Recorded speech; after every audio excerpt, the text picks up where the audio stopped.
할렐루야. 네, 오늘도 변함없이 주 예수 그리스도를 믿는 그 믿음으로 말미암아 수요 예배에 나오신 우리 모든 성도님들을 주님으로 환영합니다. 우리나라는 예로부터 유교의 전통을 가지고 있습니다.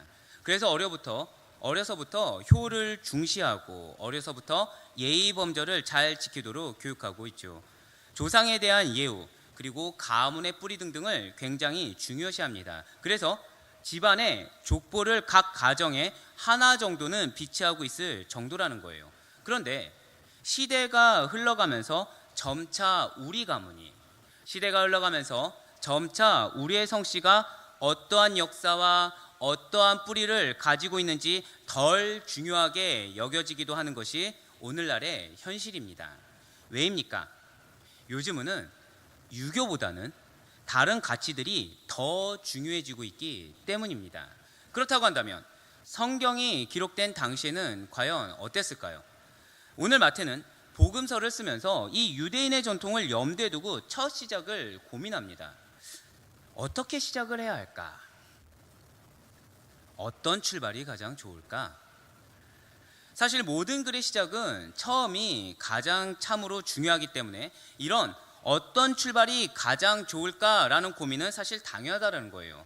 그래서 마태는 이 복음서가 1차적으로는 유대인을 대상으로 하기 때문에, 마태복음이 누구를 대상으로 한다고요? 1차적으로는 유대인을 대상으로 하기 때문에 그들이 예수님께서 어떠한 기원을 가지고 있는지에 대한 궁금증을 풀어주기 위해서 이 족보를 세세하게 적었다라는 것이죠.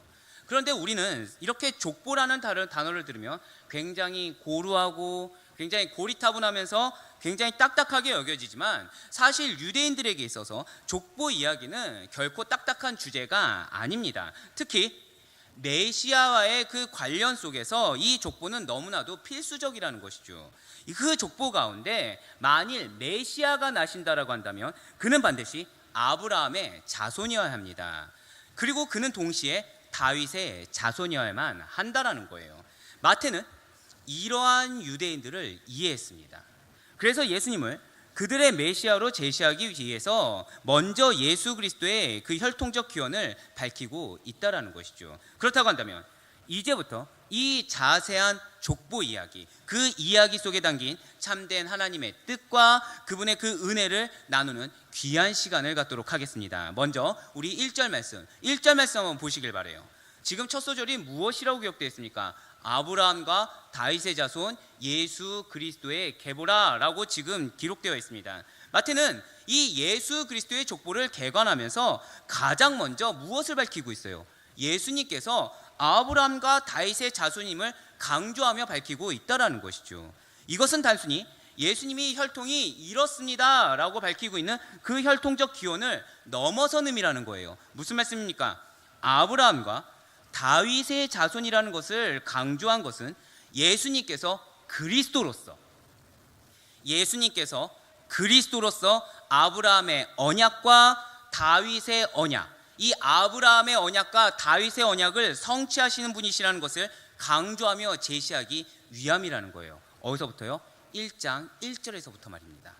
창세기 12장 1절에서 3절 말씀 한번 생각해 보시길 바랍니다. 창세기 12장 1절 3절 말씀을 보면 아브라함이 복의 근원으로서 땅의 모든 족속들이 그로 말미암아 복을 얻게 될 것이다 라는 아브라함 언약이 나와 있습니다. 이 언약의 핵심이 무엇입니까? 그것은 바로 구원의 은혜가 이 아브라함의 개인에서 출발하되 국가를 뛰어넘어서 민족을 뛰어넘어서 세상 땅끝까지 이를 것을 말하고 있다라는 거예요. 이 언약은 결코 아브라함 개인에 의한 것이 아니라는 것이죠. 그의 씨, 곧 궁극적인 복의 원천이신 메시아를 통해서 성취된다라는 사실입니다. 무슨 말씀입니까? 방금 이 아브라함 언약이 메시아를 통해서 성취된다. 창세기 12장 1절로 3절에 기록되었던 이 아브라함 언약이 메시아를 통해서 성취된다고 말씀드렸어요. 그렇다고 한다면 이 메시아는 누구시겠습니까? 여러분들이 잘 아는 것처럼 구약에서 예언된 메시아는 다름 아닌 예수 그리스도라는 것이죠. 바로 마태가 기록한 족보에서는 예수께서 다른 사람이 아니라 이 예수께서 아브라함의 언약을 성취할 것입니다 라고 기록하고 있다는 거예요. 마태는 예수님께서 단순히 그냥 혈통적으로 아브라함의 자손이다 정도가 아니라 구속의 은혜를 온 세상에 미치게 하실 분으로서, 즉 하나님이 구원을 약속하신 언약의 성취자로 오셨다는 사실을 강조하고 있다라는 거예요. 실제로 예수 그리스도의 탄생은 이스라엘 역사에서 새로운 시대가 시작될 것을 보여주고 있습니다. 우리가 흔히 역사에 대해서 이야기할 때 기원 전과 기원 후를 나누는 기점 역시도 예수님의 탄생이라는 것이죠. BC, 즉 비포 크라이스트, 예수 그리스도의 탄생 전과 AD, 라틴어로 에너 도미니, 즉 우리 주님의 해로 쓰고 있다라는 거예요. 그렇습니다. 예수 그리스도의 탄생이 이스라엘 역사의 중요한 전환점이자 우리 역사의 큰 전환기가 된다라는 것입니다. 때문에 마태는 아브라함부터 예수 그리스도까지 총 42대 14대씩 세수로 나뉘어 쓰고 있으며, 세수로 나뉜 이 각 14대의 그 마지막 인물을 예수 그리스도로 기록하고 있다는 것이죠. 진실로 예수 그리스도께서는 이스라엘 역사의 마지막 인물이자 동시에 새로운 출발을 알리시는 분이십니다. 예수 그리스도께서는 그분이 탄생하셨다는 것은 이스라엘 역사의 그냥 단순한 한 인물의 출생이 아니라 그냥 4대 성인 중에 한 명인 이 세상에 나왔다 정도가 아니라 전 인류의 구원자가 성육신하셨다는 원대한 뜻을 담고 있다라는 것이죠. 구약에서 언약의 성취자로 그렇게 간절하게 고대하고 그 언약의 성취자고 바라고 또 바라 마지 않았던 메시아가 드디어 이 땅에 오셨다라는 거예요. 때문에 마태는 그 역사적인 인물이요 구속사의 가장 중요한 인물의 족보를 이렇게 차근차근 나열함으로 말미암아 이를 통해 이스라엘의 출발부터 그리스도 탄생까지 역사를 섭리하신 하나님의 주권, 제가 지금 뭐라고 말씀드렸죠? 한번 다 같이 고백해 보실까요? 하나님의 주권. 그렇습니다. 이 족보를 통해서 하나님의 주권을 드러내고자 했다는 거예요.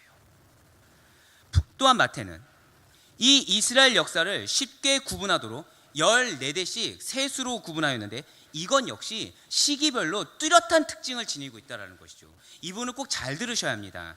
2절에서 5절까지의 처음 14대는 이스라엘 역사의 태동과 이스라엘 왕국의 형성에 이르기까지 하나님께서 약속하신 일들과 인내의 시기인 것입니다. 즉 아브라함에서 이 다윗의 출생까지 담고 있으며 이스라엘 역사가 어떻게 시작했고 어떻게 형성되는지 알 수 있는 족보가 바로 2절부터 5절까지의 처음 14대라는 것이죠.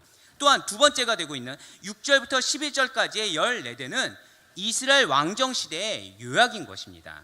즉 다윗으로부터 바벨론 포로기까지 이르는 이스라엘 그 전성기와 이스라엘의 그 쇠퇴기의 족보인 것이죠. 마지막으로 12절부터 16절까지의 세 번째의 그 14대는 메시아를 대망하는 시기, 마지막 시기는 메시아를 대망하는 시기로서 바벨론 포로 이후에 예수 그리스도의 조상들의 인물들을 열거되다가 예수 그리스도에게서 끝이 난다라는 거예요. 즉 이스라엘의 오랜 역사 속에서 이렇게 그리스도를 탄생시키기 위한 하나님의 구속사적 섭리가, 하나님의 그 구속사적 섭리가 깊이 작용했음을 보여주기 위해서 마태는 이렇게 장황하게 족보를 나열하고 있는 것입니다. 이 족보를 천천히 끝까지 다 읽기 위해서는 사실 상당한 인내가 필요합니다. 아니 성경에 지금 구약에서도 좀 창세기에서 그 신명기까지 좀 읽어보려고 할 때 출애굽기에 잘 보다가 레위기에서부터 지금 좌절해서 좀 신약이어서 마태복음을 읽어보려고 하는데 왜 이렇게 읽기도 힘든 이름을 길게 나열한 거야? 왜 족보에서 이렇게 넘어지게 만드는 거야? 라고 불평을 할 수도 있습니다. 네, 맞아요.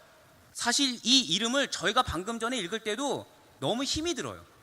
그런데 그 의미를 지금 이렇게 말씀드린 대로 하나님의 주권 가운데, 하나님의 구속사적인 그 섭리 가운데 그 의미를 알고 난 후에는 우리가 읽을 때 더욱 깊이 있고 새롭게 다가올 수밖에 없다라는 것이죠.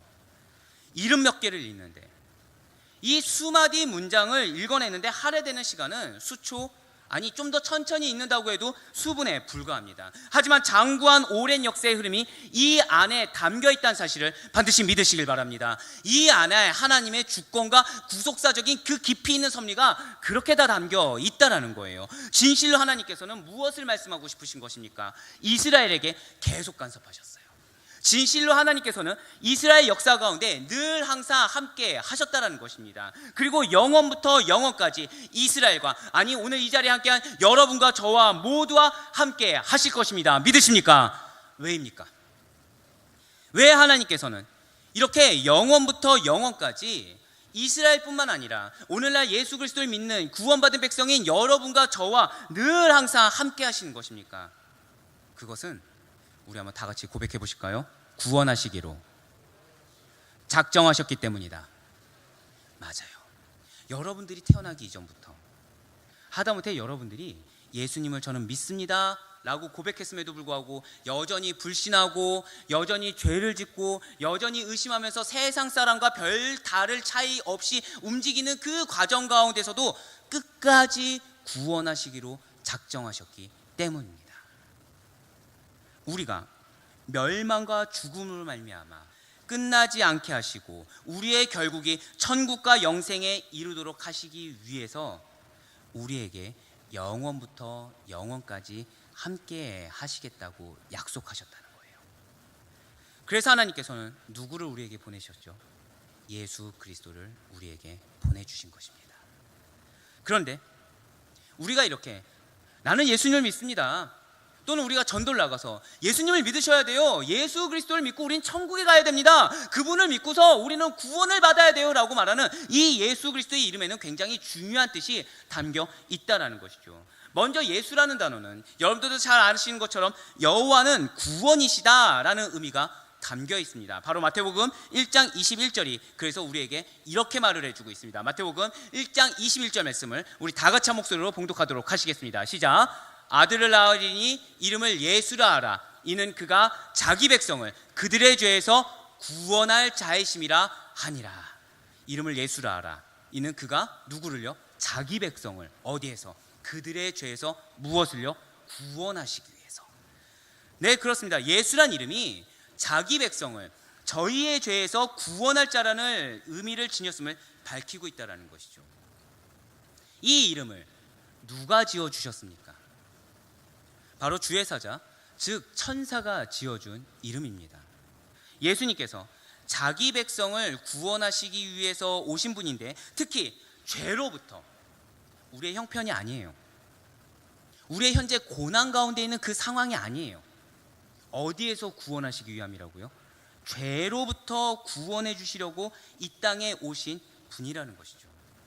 그런데 이것은 이 예수라는 이름에 예수 그리스도가 어떤 사역과 어떤 목적을 위해, 제가 지금 방금 뭐라 말씀드렸죠? 한번 따라해 보실까요? 어떤 사역과 어떤 목적을 위해. 그렇습니다. 이 예수라는 이름에는 예수님께서 어떤 사역과 어떤 목적을 위해 이 땅에 오셨는지를 보여주고 있다는 거죠. 하지만 예수라는 이름이 그렇게 특별한 이름은 아니었습니다. 다른 사람들도 흔히 사용되던 이름이었어요. 제 이름은 임동현입니다. 모르시는 분이 계실까봐. 제 이름은 임동현입니다. 근데 임동현이라는 이름이 저의 고유한 이름은 아니라는 거죠.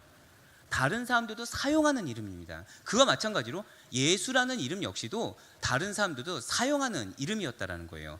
누가복음 3장 29절 말씀을 보면 예수 그리스도의 조상 중에도 예수라는 이름을 사용하는 자가 있었다라는 거예요. 그 위는 예수요, 그 위는 엘리에서요, 그 위는 요림이요, 그 위는 마따시요, 그 위는 레위요라고 기록이 되어 있다라는 것이죠. 이뿐만이 아닙니다. 또한 골로새서 4장 11절에도 유수도라 하는 예수도 너희에게 무난하니라 라고 말하는 것처럼 유수도라 불리는 예수가 있었다라는 거예요. 네, 그렇습니다. 누구나 예수라는 이름을 사용하는 것은 맞습니다. 그러나 중요한 것은 그리스도라는 단어와 더불어 쓸 수 있는 예수는 바로 본문에 등장하고 있는, 그리고 우리가 믿는 바로 그분 예수님 단 한 분뿐이라는 거예요.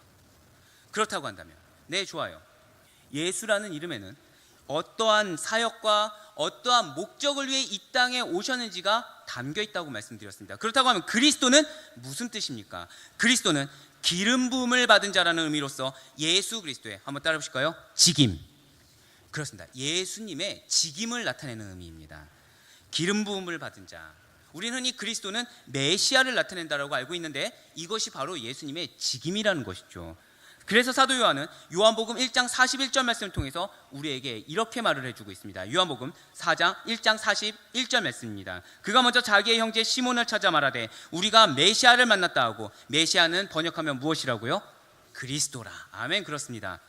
예수님께서는 하나님의 기름 부음을 받은 자이며 유대인들이 그토록 오시기를 갈망하고 대망했던, 바람하지 않았던 바로 메시아라는 사실이에요. 구약에서 기름 부음을 받은 직분은 왕직, 대제사장직, 그리고 선지자직 세 가지였습니다. 그런데 예수님께서는 이 세 가지 직분을 모두 소유하신 분이라는 거죠. 그는 곧 왕이십니다. 그는 곧 제사장이세요. 그는 곧 선지자시라는 말씀입니다. 진실로 예수 그리스도는 온 우주의 주인이자 만유를 통치하시는 진정한 왕이 되십니다. 믿으십니까? 진실로 예수 그리스도는 십자가에서 죽으심으로 말미암아 그의 보혈의 공로로서 죄인을 하나님께 나아가도록 화목제물이 되신 참 대제사장이신 것입니다. 진실로 예수 그리스도는 하나님과 동등된 분으로서 가장 하나님의 뜻을 바르게 전하고 바르게 가르치시는 참 선지자가 되신다는 거예요. 그렇습니다. 예수님께서는 진실로 유일무이한 그리스도이십니다. 예수님께서는 우리 구원을 이루시기 위해서 이 땅에 오신 분이시고, 예수님께서는 구약에서 그토록 바람하지 않았던 메시아, 하나님께 기름 부으심을 받은 유일한 메시아가 되시기 때문에 여러분과 저에게, 아니 온 인류에게 유일하고도 참된 그리스도가 되십니다. 믿으십니까? 하나님께서 구약의 아브라함에게 약속하신 언약을 성취하시는 분으로서 창세기 12장에 기록되었던 그 아브라함 언약을 성취하신 분으로서 온 세상이 구원받는 길은 오직 단 하나, 누구뿐이라고요? 예수 그리스도라는 거죠. 오늘날 예수님을 믿는 많은 그리스도인들, 모든 그리스도인들은 예수를 그리스도로 믿고 있습니다. 또한 베드로의 신앙 고백처럼 예수님은 그리스도세요. 예수님은 나의 구주, 나의 하나님이 되세요. 예수님은 살아계신 하나님의 아들입니다라고 고백하는데, 문제는 너무 쉽고 너무 아무렇지 않게 아무런 감흥 없이 아무런 생각 없이 고백하고 있다는 거죠. 그렇습니다. 문제는 오늘날의 많은 그리스도인들이 구약에 예언된 메시아로서 예수님이 구원할 자로 오셨다라는 데는 동의하고 있지만, 구원자 예수 그리스도에 대해서는 스스로의 확신이 없고, 확신이 있다고 하나 수시로 상황 앞에서, 수시로 사람 앞에서 흔들린다라는 사실입니다. 모태신앙으로 수십 년 동안 살아왔어요. 그런데 문득 진짜 하나님이 계시긴 한 걸까? 사실 나는 어려서부터 부모님이 믿으라고 했으니까 믿긴 했는데, 옆에 있는 사람은 뜨겁게 찬양 가운데 눈물도 흘리고, 옆에 있는 사람은 뜨겁게 기도하면서 이렇게 방언도 하면서 막 울부짖기도 하는데 왜 나는 뜨거움이 없을까라고 스스로 되묻는다는 거죠. 그러면서 하나님과 승부를 거면서 하나님께 끝까지 나아가는 것이 아니라 다른 방법을 찾는다라는 거예요. 또한 살아계신다고 하는데 왜 나는 주님을 열심히 믿고 한 번도 이 교회를 빠진 적도 없는데 왜 나의 상황은 풀리지 않는 걸까? 살아계셔서 나와 항상 함께 하신다고 하는데 왜 내가 원하는 기도 응답은 들어주지 않고, 옆에 있는 사람의 기도는 다 응답받는 것 같은데 왜 나만 하나님께서 응답을 주지 않고 어떤 음성조차 들리지 않는 거야? 살아계셔서 나와 함께 하시고 나를 향한 계획이 있으시며 항상 나를 선하게 인도하신다고 하는데 왜 나는 다른 일보다 축복을 덜 받는 것 같고, 왜 나는 항상 고난을 받고, 왜 나는 보다 더 힘들어야 되며, 왜 나는 항상 슬픔 가운데에서 항상 참고 있어야 되지? 왜 예수님을 믿는데 나는 아프고, 왜 예수님을 믿는 사람이랑 결혼했는데 왜 그 집과 더 큰 갈등이 있으며, 왜 나는 예수를 믿는 사람들과 막 교제하는데 왜 자꾸 내 마음에 어려움이 있고, 왜 자꾸 나는 예수님을 점점 떠나고자 하는, 점점 더 세상의 것을 누리고자 하는 마음이 드는 거야 라면서 왜 내가 갈 길을 주님은 명확하게 알려주지 않는 거야 라면서 여러 가지 이유로 하나님의 존재와 예수님의 전체를, 그리고 천국의 실존 유무를 말로는 의심하지 않는다고 하지만 실제 마음과 생각으로는 의심하고 있다라는 것이죠. 예수 그리스도의 이름에 그렇게 놀라운 하나님의 주권과 그분의 깊은 섭리가 담겨 있음에도 불구하고 말입니다. 그러나 반드시 기억하실 것이 있습니다. 하나님께서 우리에게 예수 그리스도를 보내주신 궁극적인 이유와 목적은 나의 기도 응답을 위해서인 것이 아니에요. 그분은 우리에게 보내주신 이유는 보다 나은 삶을 위한 것이 아니에요. 예수 그리스도를 우리에게 보내주신 궁극적인 이유와 목적은, 한번 다 같이 고백해 보실까요? 구원. 한 번 더 크게요. 구원. 그렇습니다. 여러분과 저를, 죄로 말미암아 답이 없던 여러분과 저를, 지옥에 가야 할 마땅한 여러분과 저를 당신의 독생자를 통해서 구원하고자 하는 그 놀랍고도 아무도 할 수 없는 원대한 계획이 있는 것입니다. 우리가 믿는 이유는 바로 이거예요. 구원받기 위해서.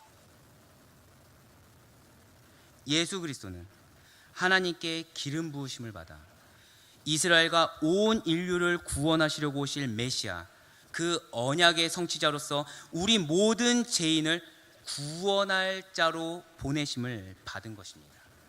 그 이름 그대로 구원자 예수 그리스도.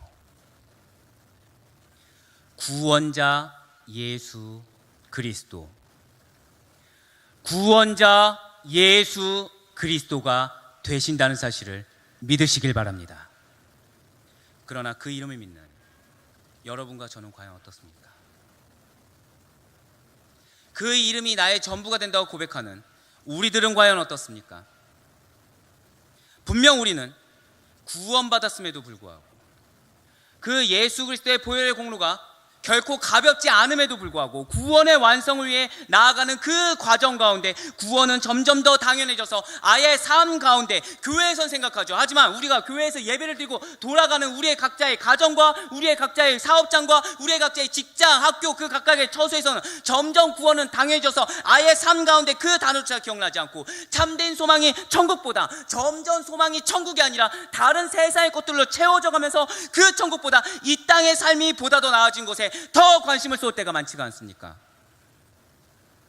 목적과 이유를 잊어버리고 그 과정 가운데 얻어질 일들의 시시비비를 가리는 것이, 내가 좀 더 손해봤어, 내가 좀 더 이익을 봤으니까 기뻐하자, 하나님이 은혜를 주셨어 라면서 시시비비를 가리는 것이 세상 사람들과 별 다를 바 없는 바로 그 모습이 오늘 안타까운 그리스도인의 모습이 아니겠습니까? 우리의 목적이 무엇이죠? 우리의 목적은 다른 것이 아니에요. 천국에서 영원히 예수님과 사는 것. 무엇이라고요? 천국에서 영원히 예수님과 사는 것이 우리의 목적이자 하나님의 뜻인데, 정확히 우리를 구원하신 그 하나님의 원대한 목적인데 그 사실을 우리가 잊고 산다는 거죠. 점점 교회에 와서 사람을 봐요. 예수님을 본다고 하지만 예수님보다, 그 사역의 주체가 되신 예수님보다 일을 봐요. 이것은 마치 결혼을 준비하는 그 신랑 신부가 결혼하여서, 왜 결혼하죠? 같이 행복하게 살기 위해서 결혼하는 거 아닙니까? 근데 결혼하여 행복하게 사는 것이 목적과 이유가 아니라 결혼 준비 과정에서 좀 더 얻어보겠다고, 결혼하기 전에 미리 너가 선제 공격을 해야 돼, 네가 미리 먼저 주도권을 잡아야 돼 하면서 우위에 얻겠다고 12를 가리는 것과 같은 모습이라는 거죠. 이참에 내가, 그래 결혼한 참에 내가 그동안 참았던 것을, 하고 싶은 것을 하고, 이참에 내가 갖고 싶은 것을 갖고, 이참에 내가 살고 싶은 곳에서 살고, 결혼을 빌미로 한 큐에 이르려고 하는 모습과 같다라는 것입니다. 결혼 전에 많이 다투는 이유가 무엇이죠? 예나 지금이나 변함없이 혼수, 집장만, 양가에 사는 예단 등에서 서로, 야, 나 같은 시부모가 어딨어, 정말 최선으로 요구했어, 야, 우리 같은 친구는 없어. 정말 많은 걸 다 해줬잖아. 우리가 정말 많은 걸 포기했어. 최소한만이라고 그렇게 나는 많은 것을 내려놨다고 하지만 실상을 욕심을 버리지 못해서 다투는 것이 대다수라는 거예요. 하지만 만약 천국이 보장된 그리스도인들이 천국을 준비해가는 그 성화의 과정을 걷고 있는 이 땅 가운데에서 좀 더 괜찮은 것을 하고 싶고, 좀 더 좋은 것을 갖고 싶고, 좀 더 나은 것을 누리고 싶고, 좀 더 나은 곳에서 살고 싶은 곳에서 연연하고 있다고 한다면 어떻겠습니까? 입술로는 예수님은 그리스도이십니다, 예수님은 나의 주인이세요, 나는 없습니다, 나는 항상 자기를 부인하고 자기 십자가를 지고 예수님만을 따르는 주님의 참된 제자입니다라고 외치면서 실상은 이 땅에서 한몫 잡기에 좋은 든든한 보험, 거래를 세 내게 이익을 줄 대사, 내가 봉사를 얼마만큼 하면 주님께서 얼마만큼 나에게 은혜를 주시겠지, 내가 기도를 하면 주님께서 내가 한 만큼 어떤 응답을 주시겠지, 그저 나의 소원을 들어줄 램프의 진이 정도로 여기는 것이 아니고 무엇이겠습니까? 그러나 이것이 아니라는 거예요. 우리가 부르짖는 예수 그리스도의 이름에는